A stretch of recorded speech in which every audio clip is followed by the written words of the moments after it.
There once was a boy named Hannibal. He was born to a family of fighters, and his father, Hannibal Barca, was a well-respected general of the Carthaginian army. Hannibal's home was Carthage. His family was wealthy and famous, and his childhood was quite simple and uneventful, except for when he would beg his father to go to battle with him. Hamilcar usually said yes. You see, from a very young age, there was no doubt what Hannibal Barca would one day become. He swore that when he was old enough, he would one day destroy the Romans, and so began the age of Hannibal Barca the general. He trained rigorously to become a soldier, and once he was of age, he took control of Carthage's army and was soon claiming victory over many Spanish tribes. Yet, Hannibal would not rest until Rome was destroyed, so he started to make a plan of attack. After some intense planning, Hannibal knew what he had to do, so he set out to attack Rome. But Hannibal did not go alone.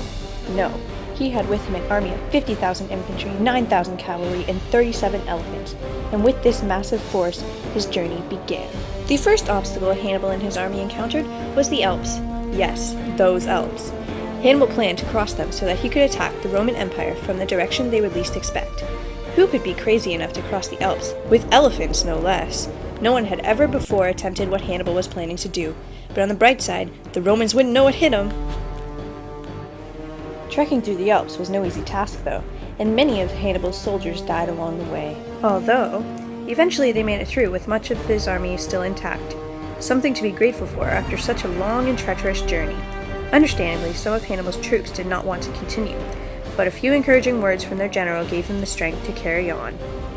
Shortly after their trek through the mountains, Hannibal and his army came to meet their next big obstacle. When they reached Cannae, they realized that the worst was yet to come. The battle at Cannae was brilliant. Although Hannibal was greatly outnumbered, he was such a strategical master that he managed to pull off a stunning victory over the Romans. Their surprise attack had worked, and the Romans had been caught completely off guard and suffered the loss greatly.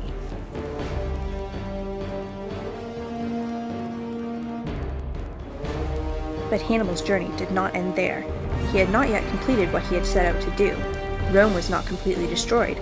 This was only one part of a much larger battle, and he would not rest until all of Rome was in.